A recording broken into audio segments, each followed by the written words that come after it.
چونکہ پاکی ناپاکی میں ہمارا اتنا دھیان نہیں ہوتا، اس لیے پھر ہمیں نبی علیہ السلام کی زیارت نہیں ہوتی۔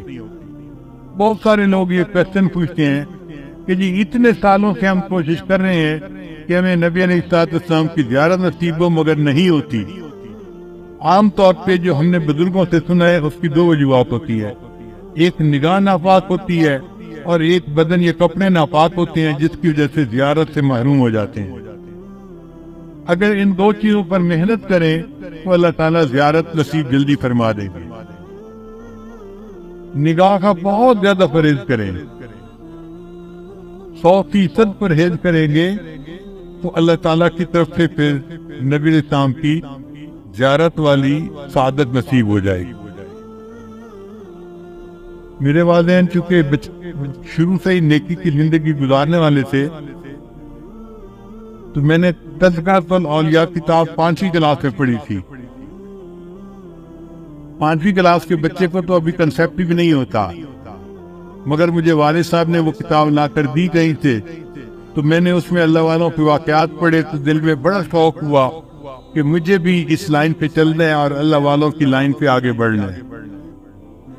پھر اس میں ایک کتاب میں نے پڑھا کہ نگاہ کا بہت پرہیز کرنا چاہیے، تو چھوٹی عمر میں ابھی میں بالغ نہیں ہوا تھا، اس عمر سے ہی نگاہ کا پرہیز شروع کر دیا۔ بہت بچتا تھا، بہت نگاہ کو بچاتا تھا، اور مجھے اس زمانے میں اپنی والدہ سے ڈانٹ بھی بہت پڑتی تھی۔ ہر دوسرے تیسرے دن کوئی محلے کی آنٹی آتی اور میری والدہ کو کہتی تیرا بیٹا جا رہا تھا، اسے تو ہمیں سلام بھی نہیں کیا، یہ تو ہمیں اپنی خالہ ہی نہیں سمجھتا۔ اور امی مجھے بلا لیتی تھی، بیٹا وہ تو نے اپنی خالہ کو سلام کیوں نہیں کیا، یہ تو میری کلاس فیلو تھی، یہ تو میری سہیلی تھی، ہم بچپن کی دوست ہیں، تم سلام تو کرتے۔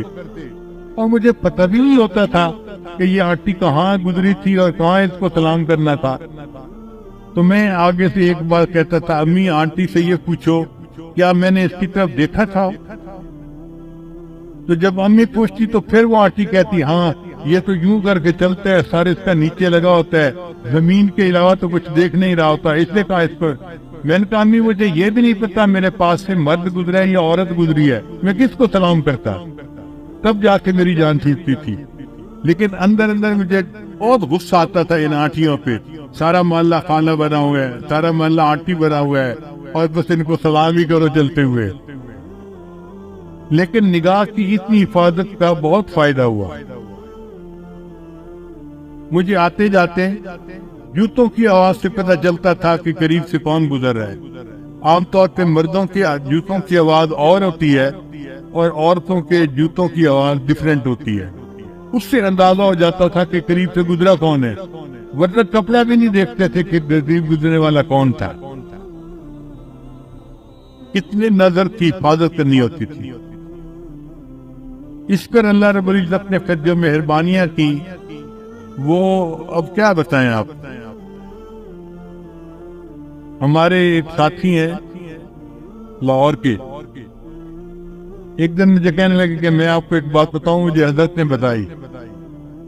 میں ان کا بتائے، کہنے کہ حضرت نے مجھے بتایا کہ دیکھو اس وقت آپ کسی مسجد میں کھڑے تھے، آپ کی طرف اشارہ کر کے حضرت نے کہا کہ اس بچے کو اس وقت 100 سے زیادہ مرتبہ نبی علیہ السلام کی زیارت ہو چکی ہے۔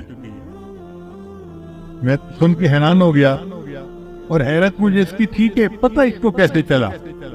اس نے کہا جی کہ مجھے حضرت نے یہ بات بتائی تھی، شیخ نے یہ بات بتائی۔ تو نگاہ کی حفاظت کا پھر یہ فائدہ ہوا کہ اللہ تعالیٰ نے 30 سال کی عمر سے پہلے 100 سے زیادہ مرتبہ نبی السلام کی زیارت نصیب فرمائی۔